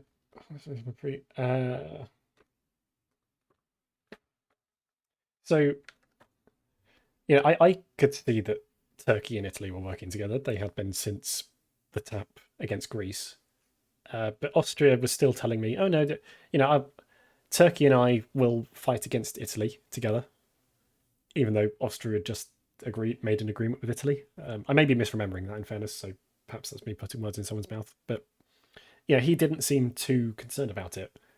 He seemed to be confident that at least one of his neighbours who were currently invading him would help against the other one, which again didn't really make sense to me. So, sorry, where am I in my notes? Oh yeah, this. So I think, from bits I watched of Captain Meme's video, I think this move, Marseille to Spain, really annoyed England, as it was clearly France moving all his fleets into the north. And at this point, England came to me in Germany and said, "Look, we're working to you two are clearly working together against me. I now hate France, and I will do everything I can to stop France winning. And I will let you have all of my centres, or at least all but one of my centres, if I can just be free to go after France." And he actually proposed quite a detailed plan in a group chat with me in Germany, where he would throw to us, so let us take his centres, and I was initially okay, fair enough, but then I actually looked through the sandbox that he'd sent, which was a set of moves that he planned on Backstabber to show what the next couple of turns would look like, and I realised, well, these look identical to the moves that Germany and I would have to do to fight you anyway, if you were defending against us. So I think, I told him that, I told him this plan doesn't really have any teeth. It's just lip service unless you literally get out of our way. So I said, well, if you really are going after France, and I believe you, because from the looks of things, France has really angered you in this case, then just get out of Norwegian Sea, and let me move in. And I think I have a half memory of something in Captain Meme's video where there was a plan for them to bounce together in North Atlantic. So Norwegian would go North Atlantic, Mid-Atlantic go North Atlantic. And that would, be England's excuse as to, well, I tried to get out of your way, but France stopped me. Which, fair enough, man. I respect that. But as we'll see, it didn't exactly work out for England, though. So, I told England, well, yeah, just if you are throwing to us, actually throw to us. That would help. And let me into Edinburgh. It felt quite weird just saying to someone, yeah, just let me into your centre, please. Which is a bit odd. And yeah, as I said, I knew Italy and Turkey were about to carve up Austria, but he still believed Turkey would help him. I just had to... what did I do to make Austria believe Turkey over me in this situation? It was... as I said earlier on, my goal from 1901 onwards, after I'd seen what had happened, was to be Austria's most loyal ally, to do everything that he asked of me, to help where I could, to... I gave him Romania in this disband situation. The plan was disband that fleet, give it to Austria. And yet he still sided with Turkey, who had done everything he could to attack Austria at this point. Apart from perhaps the very first turn where he went after me instead. So, yeah, I was... Clearly, Turkey's messages to Austria were a lot longer than they were to me. Let's put it that way. So, yeah, what was my failing as an ally, I suppose? What could I have done? But yeah, in terms of the moves, so I guess we'll see the moves and I'll see what happens. So France did not bounce England out of North Atlantic, and therefore I was able to get into Norwegian. That was nice. And meanwhile, Germany and I made progress in the North Sea. Germany made progress in Belgium, this time with France's help. So France clearly taking England's response as a reason to attack England as well. And meanwhile, exactly as I expected, Turkey and Italy carving up Austria here, and Austria doing nothing about it. While he instead helps Turkey against me, moves into Galicia. I had to move, so I would have liked Ukraine to stay in place or perhaps do something else, but I just couldn't risk Austria walking into Warsaw as well. So I had to move back in the hopes of bouncing there. And here's another quote from the friend that I was still in conversation with about this. Austria is done. I could see from space he'd have Serbia and Greece gone. So, yeah, I think... I don't know, maybe Austria... Maybe it was just really, really good diplomacy on Turkey's part, but maybe Austria was just having a lot of wishful thinking about how things would turn out. The other thing, what's happening here? So France, yeah, apparently there was an agreement between France and Italy to stand each other out of Munich. The reason being that they would also stand Germany out if he decided to try and take it back. So I think Italy clearly believed this, and this was well done by France in completely duping Italy here by not providing a bounce and letting Italy walk straight back into Munich and not taking any more territory from Germany. So that was very entertaining. I enjoyed that. And yeah, the North seems to be going well. England was kind of back on side now. So yeah, we had the moves here, and this fleet here in North Sea needed to retreat. So Italy offered to support France into Munich instead. Interesting. So they were planning to bounce, but didn't tell France that.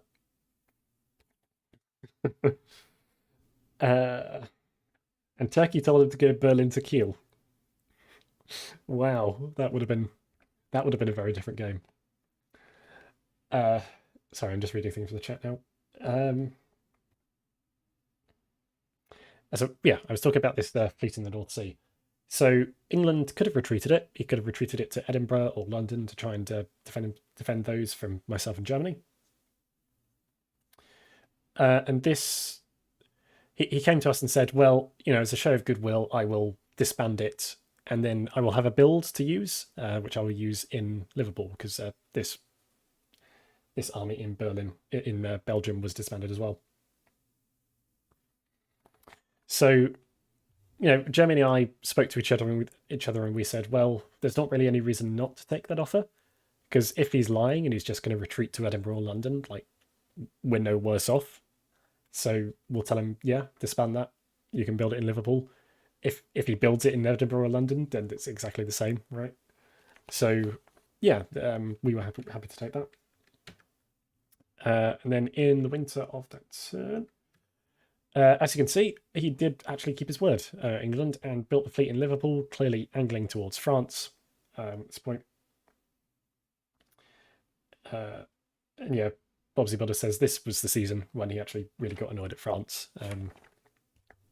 I think some of the press in Captain Meme's video highlights as to why that was. So, what else to note here? Oh yeah, Germany got a build. I was unreasonably happy on Germany's behalf for this. England kept insisting that Germany was a goner, that I should have turned on him, and yet Germany was still growing, which was nice. And meanwhile, yeah, Turkey has Sevastopol. There was nothing I can do about that. Austria has been dismantled. It's just, yeah, I was hoping he would see sense at this point, but it was a bit too late. As we'll see. So Turkey is now growing. I have lost my position as board leader. Italy is now the board leader, closely followed by Turkey.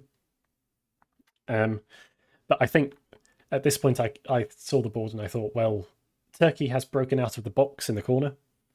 The game is now his to lose. So yeah, looking like he could take it. But yeah, as I've said, whatever he said to Austria that caused that switch, then yeah, he was doing really well with it. So he was clearly doing the best diplomacy. And whenever he produces the content that explains his game, then we will see what that was, because I want to know. So that was the builds. Excuse me. So, looking at the board in spring 1904. So Sevastopol is still not entirely secure, because in the current position, Turkey can only support it with the Black Sea, whereas Austria and I together have 3 units on the border. We can press on that a bit more. So, well, there was the risk. So if we moved either of these two in with support from Romania, then Bulgaria could have just cut the support. So Bulgaria could have been involved. The only way to stop, to actually take Sevastopol back, was Romania going to Sevastopol supported by these two. So yeah, we decided, well, what else have we got to lose? Let's get Sevastopol away so that Turkey doesn't have that there. It's also doubly annoying that it was the army that got into Sevastopol and not the fleet, because I've seen games where Turkey gets a fleet into Sevastopol and then it's stuck, right, because it can't go any further north. Whereas this army can actually do things, and it threaten Moscow in this case. So I'm doing well for someone who's actually coming off quite a bad cold here. I've not had many coughing fits. It's going all right. So, Austria and I concocted that plan to support Romania into Sevastopol. I was, however, very scarred by Austria's continual betrayal of me in the past few turns. They're moving to Galicia, they're moving to Ukraine, the support of Turkey into Sevastopol, even after everything was going wrong. So I was petrified that Austria would still work with Turkey against me for reasons that I did not know. Right, so I think I had a bit of a disagreement with Austria this turn, where he wanted Warsaw to move forward. It may have been this turn, it may have been another turn, I don't know. But he wanted Austria to move forward, and I was just like, well, if I do that, then Moscow is undefended, and if you two are working together, then maybe there's an agreement where Turkey is supporting you into Moscow, right? Then, yeah, if I keep Warsaw in place and use it to support Moscow in place, then I cannot be invaded at all this turn. There's nothing you can do. There's nothing anyone in the north can do either. Then I'm I may have lost Sevastopol, but I'm still pretty solid. And I do regret not moving Warsaw forward, as it turned out that Austria was telling the truth, and had seen the error of his ways eventually. Um, but yeah, I think I was just, given how often Austria had gone against me for reasons I didn't understand, I was terrified they would continue to do it. You know, if I don't understand why they did it before, why would I now know that they won't do it now, right? So yeah, I kept Warsaw in place is the upshot of that. So let's see what happened this turn. So our plan to get, excuse me, our plan to get Romania into Sevastopol worked. Austria was indeed, yeah, he kept his word with me. He also managed to stand Italy out of Vienna, which was very good for him, and I was happy with that. You may notice this moved Sweden down into the Baltic. This was, really just making sure Germany knew I was there, keeping him honest. As I said, there wasn't really much of a threat from Germany at the moment, but it was just making sure that he wouldn't take anything for granted, and also that unit had nothing else to do, so might as well go into the sea. And yeah, England really has it in for France for reasons I didn't understand at the time. So that they're just, as they said, they let me have Edinburgh, they let Germany have London, and they kept Liverpool, and they kept, going after Mid-Atlantic, completely going after France here. But yeah, I think, again, my big regret this turn was keeping Warsaw in place. Had I known that Austria would stay on side, then moving it to Galicia in order to help Austria defend the homeland would have been a bit better. And I think not moving it kind of sealed Austria's doom.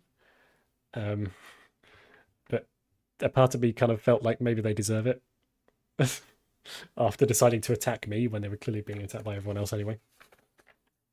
But yeah, I think Austria could have held on a bit more. Turkey and Italy could have been held back, and the game would have been quite different. So that was spring 04. Coming up to 2 hours shortly. I think we can complete this. We can complete this before I get too sleepy. And now, yeah, it was important that we got into Sevastopol because you can see that the army has moved into Armenia. So if we waited any longer, then we wouldn't have had a chance. There would have been too much support on it. But at the same time, because Austria is about to lose even more ground, they're going to have to disband something, and then there's no defense here at all. It was really just a matter of time until Turkey broke through there. There was not much we could do.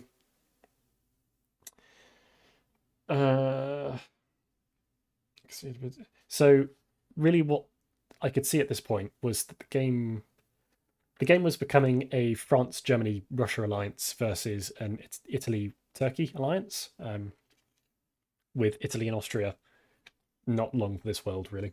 Sorry, it's Italy and Austria, England and Austria. I keep mixing up England and Italy. That's not good.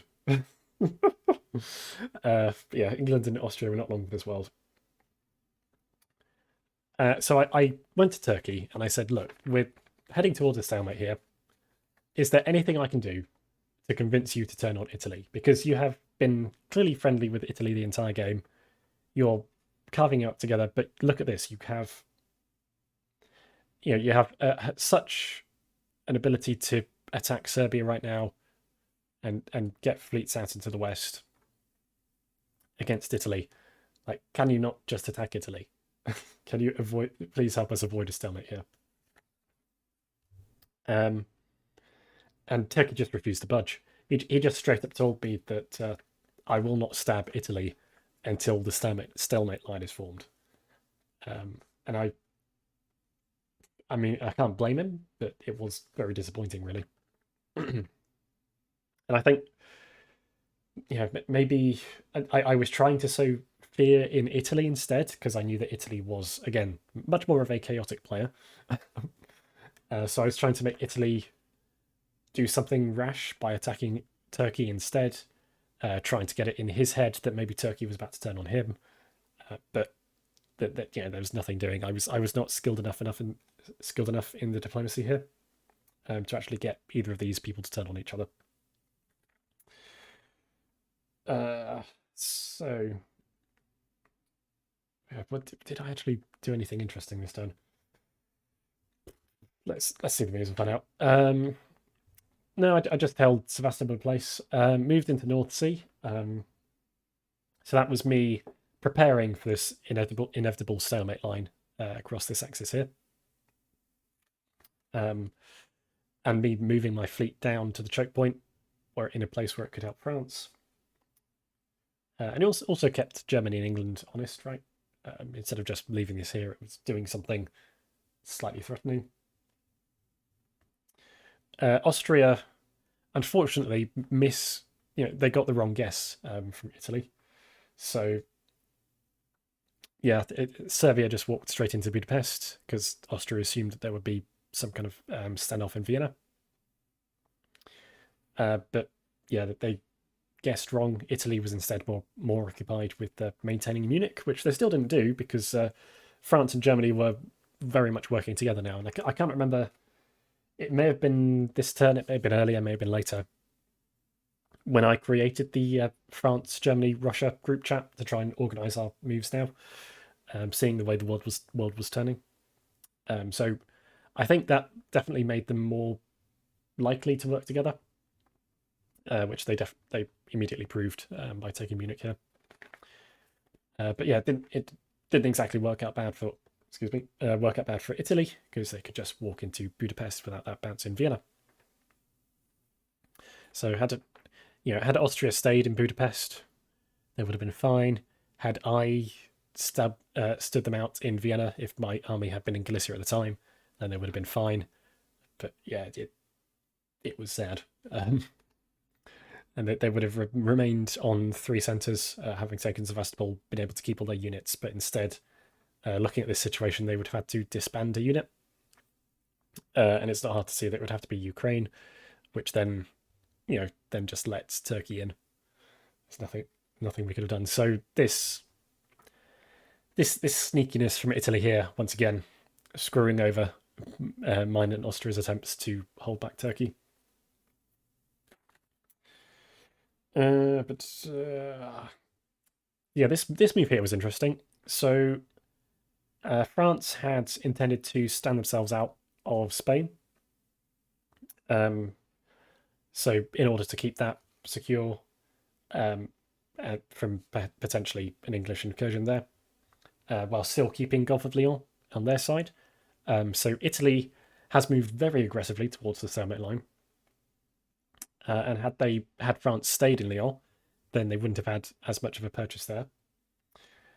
But England decided to support Lyon into Spain's south coast. So what was an innocent standoff from France actually ended up with them moving backwards and ceding ground to Italy.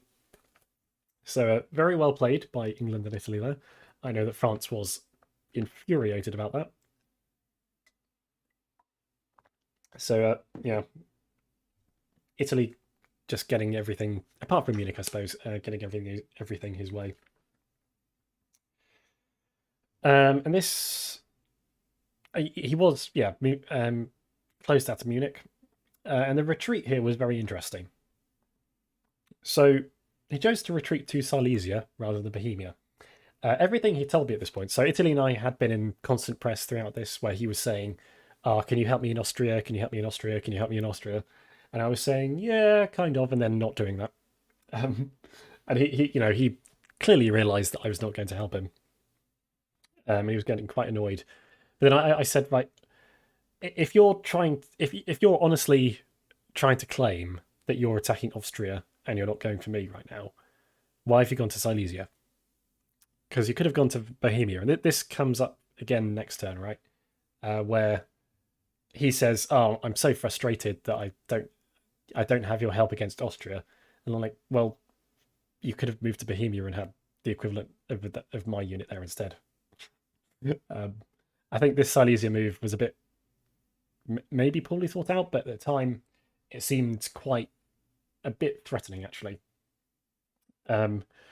And the reason again was because of the stalemate line. So there was everything else was closed down, apart from this unit here could have scampered up into the north and started messing with St. Petersburg or Berlin or something.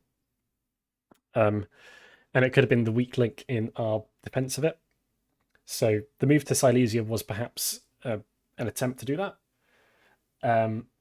But it may have also been just an attempt to antagonize Warsaw, right? And it did make me annoyed because then I had to, I had to expend moves actually defending Warsaw as well. But yeah, that was everything that happened in fall 1904. Winter 1904. So I don't think there was much discussion for me this turn. I did have a build, but it was obvious where it needed to be. It needed to be in Warsaw because of this Silesian move. I finally built an army after so many fleets. That was good. And England had disbanded these two, leaving Liverpool completely defenceless and very tempting to both myself and Germany. And we had agreed with England that we wouldn't go for Liverpool, and we'd let him have it and be able to use the one fleet to attack France. But given my difficulties elsewhere in the board, I was a bit greedy and looked at that and thought, well, I could have Liverpool. Yeah, no fleet, only challenge. It's over. I'm sorry. And again, this Ukrainian disband here, it means the defense of Sevastopol was all for nothing. So Austria losing a unit really screwed everything over. But here we are in spring 1905. So what happened in the negotiation before this turn? So as I said, Italy was continually annoyed at me for slowing the invasion of Austria, but why retreat to Silesia? And I looked at Liverpool and I thought, well, England's going to be caught up with France. I can probably sneak through and take it, but England definitely won't be happy about that. So what if I convince Germany to try and move forward as well? Because Germany is probably thinking the same thing, right? You could just move Wales, Liverpool. That carry more risk for him because what if I were to move North Sea into London in that situation? But I spoke to Germany and asked, well, can we just advance on Liverpool together, and then we can both use the excuse that I'm not moving towards Liverpool. I'm just trying to keep the other one away from Liverpool, which was perhaps not the best thought through plan, but it was a bit of fun. So, yeah, it was really just to soften the blow against England, I suppose. But as we'll see in the end, Germany did not take me up on that offer. Meanwhile, so Silesia, as I said, I was still worried about it breaking north, so getting through Prussia and doing something scary in these regions. So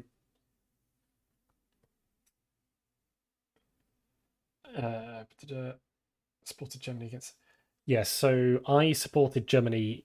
I plan to support Germany with Warsaw against Silesia, and then Sweden into Baltic in order to close down any potential routes for that unit to move. So maybe it might get into Prussia, but then this fleet in the Baltic could keep it occupied. Really, stop doing anything that could break the stalemate. Sorry. So yeah, these were the moves that we saw. So Turkey, no surprises, went into Sevastopol. Italy attempted to get into Vienna but failed for reasons I don't really understand. But maybe they thought it was spring, they could have another try in fall. I did indeed support the German attack on Silesia and moved into Baltic. And then I shuffled up almost imperceptibly against Liverpool. Moved this fleet down to the English Channel again in the hopes of helping France build the wall against Italy down the south. So yeah, let me set the scene for this to help put you all in in my mindset for this turn. Um, so I've explained to you before about some of these turns taking a lot of time and a lot of stress thinking about. But for this one, so I saw the moves come in, but it was a day where I was in the office at work. So I didn't really have time to do any negotiations with people during the day, and I had to wait until the evening. So that day at work, I had cycled in because it was a nice day. But the cycle for me is about 45 minutes, maybe an hour. So it's quite strenuous. So I cycled in the morning. I then had quite an exhausting day at work. There were lots of things going on. And then in the evening, it was me and a load of people from my team went out for an Indian meal for a colleague's birthday. So that was fun, but it was another thing that was kind of quite socially draining on me. And then of course I had to cycle all the way back, full of curry. Then I got home, had a few chores to deal with, and then finally at about like 10, 11 in the evening, I went to catch up with press, and I kind of knew what I was expecting. I knew what I would see. And what I saw was a lot of messages from England being very annoyed about this move towards Liverpool. And they maintained the tone that had not sat well with me throughout the game in a lot of England's messages, which was very much feeling stressing that they were a victim in this case. And I think it's fair enough that they felt that way, but I was quite tired of the way that it was coming through in the press. And so I read all these, and quite late at night, I wrote a big long message where I told England that I don't think these messages are appropriate in a professional setting. Not that this was a professional setting, but I think I went into this game with the understanding that most of the players here played a lot of diplomacy and were high level players, and it's fair enough to feel emotional about this. Like, Lord knows I was really crushed by Austria's betrayal of me earlier. But I did my best to not let that come through in any of the press I sent. And I just told England that I was not happy with the way that he was communicating, and I think he was not. I said at the time I thought he was not doing a good job at communicating in a way that rose above the emotion at the time. And so I wrote that big long message, sent it, where I tried to put the world to rights, and then I opened up other messages from Italy, and Italy had been definitely chaotic throughout the game. As I said, he would lie almost incessantly to the point that you would assume everything he said was a lie. But for me, most of the game, it hadn't been too much of an issue. I was kind of having fun with it, if I'm honest. I know that Captain Meme, having watched parts of his video, was not having fun with it, and that's another point. But I then opened the messages from Italy, and he was saying, "Well, you should turn on Germany at this point." And I said, "Well, I'm kind of relying on Germany and France to help me build a stalemate line." And I said that, and then Italy replied immediately saying, "That's not the stalemate line. You can use another stalemate line. I think you've been duped into believing that there's only one stalemate line." And it was again, it was the way neither England nor Italy, I never had a problem with the particular content of what they were saying. It was just the way it was being said rubbed me the wrong way. And in this case, Italy said something along the lines of, "Oh, I thought you were an intelligent person. Surely you should know that there are more than one stalemate line."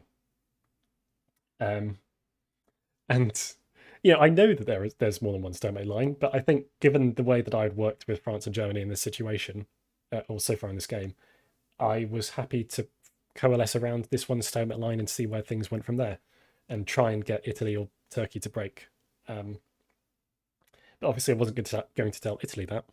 But he it was just the way it came across as quite condescending, and was not particularly nice for me in the state I was in. And then I had those messages, and then I went back and looked at the message I sent to England, and I reread it, and I thought, Oliver, you just sound like a pretentious git here. And then that I realised I'm not having fun with this game. And it was just like, okay, every time I have to do press with certain people because of my particular preferences of press and their particular preferences on how they do press, it's not going well. I'm not enjoying it. I'm clearly pissing people off, and they're pissing me off as well. Um, and you could say that's part of diplomacy. But I think I said this at the end of my Media Wars 2 video as well. But I don't. I definitely prefer. I definitely prefer playing diplomacy with people I know, because that way it's like, okay, they know I'm not actually the person who ruthlessly stabs them every chance they get. Whereas people online, it's like the only interface, the only view of you they may have is someone who stabbed them and was mean to them in press or whatever. Um, so I that definitely contributed to a lot of negative feelings about this in this situation. Yes, as people are arguing whether this was intentional emotional manipulation. I think from Italy's side, it definitely was. Uh, but from England, I would say no. I think he was quite genuine in being hurt. Um, but yeah, Italy was definitely trying to get under my skin, and it worked here. Because it happened to come in at exactly the right time where I'd had a very long and stressful day. I was extremely tired at this point. After several days of being extremely tired because because I'd spent time dealing with lots of press and being stressed about this game, and it came in just after I'd had a long, quite blown up at England really, for other problems with press, um, and yeah, I realized there and then that I was not having fun with this game, and even if it was a game for creating content, it was not worth my mental health, to be frank.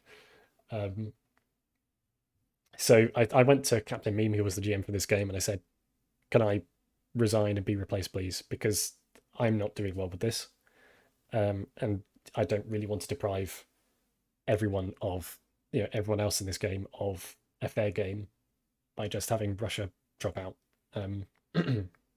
Because I dislike diplomacy games where people drop out really, because it really just destabilizes things to an unfair degree. So yeah, I said, yeah, I want to drop out, and yeah, he said, yeah, that's fine. So this was actually my last turn in the game. I think it was during the retreat phase of 1905, so I didn't even see this retreat happen. And the replacement for me was Johnny from Diplomacy Broadcast Network. Diplomacy Broadcast Network being a YouTube channel where they do lots of interviews. I've been interviewed on Diplomacy Broadcast Network about 5D diplomacy, funnily enough, in the past. But yeah, so definitely check them out, as well as the honorary, the latecomer to the Media Wars party. But yeah, so that was where I left the game, and I left the game on a very sour note. And at the time, I was not expecting to be able to make anything about it. But I think, at the time now, enough time has passed where I can look back on it okay, and I think it would be a waste to not have anything to show for it. Yeah, so that is as far as I can take you into this game. If you want to see the rest of it, post communist revolution, where a new leader of Russia appeared, then you'll have to watch other people's. I guess the whole point of Media Wars is to cross promote people, so perhaps this is the best way it could have possibly ended, right? That I've teased you for this long about how this game is going, and then I just say, well, to watch the rest, you have to go and see someone else. So perhaps go and see Johnny's stuff about whatever he did with Russia next. I don't believe that's out yet. As I said, only Captain Meme's video is available at the moment. So yeah, I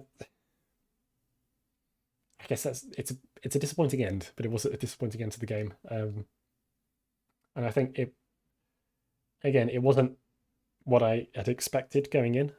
I think I was hoping for people to take it a bit less seriously, and be a bit more a bit more casual about it, because at the end of the day, this was just a game of where we were trying to cross promote each other. That's the point of Media Wars. It's to have fun and create content that people can enjoy.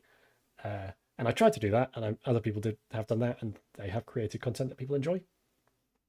But I don't think that was worth causing a lot of as much distress as happened. And I know I'm not the only one who found this game quite distressing, which is probably quite disappointing to hear if you're a viewer. But yeah, it was generally not the nicest of games.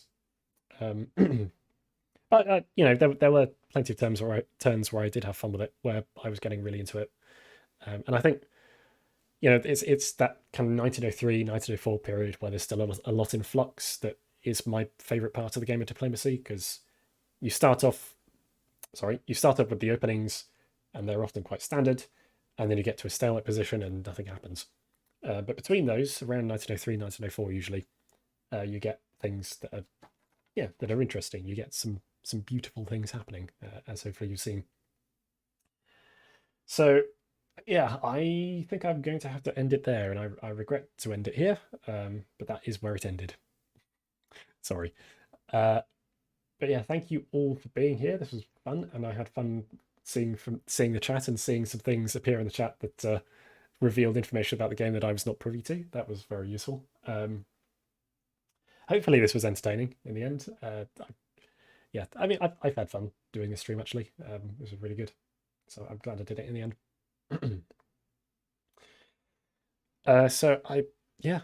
There's not much else to say apart from someone said that they would forget to do the things I told them to do at the beginning of the video by the end. So please go and watch the video again. Watch the video again. Watch the start of the video again, just to see. Yeah, go and answer that survey and get the right answer somehow. And 5D diplomacy is potentially coming. I'm still working on other videos in the meantime, so there's bits and pieces of other bits that I'm working on. One of them, the one for which that survey is for, is going to be another quite large project, I expect, or has he already been working on it quite a bit. Potentially even in a couple of days, I may be going to a particular place that is relevant to the survey to do something, but we'll see how that turns out. But you'll only find out in a few months' time. Right.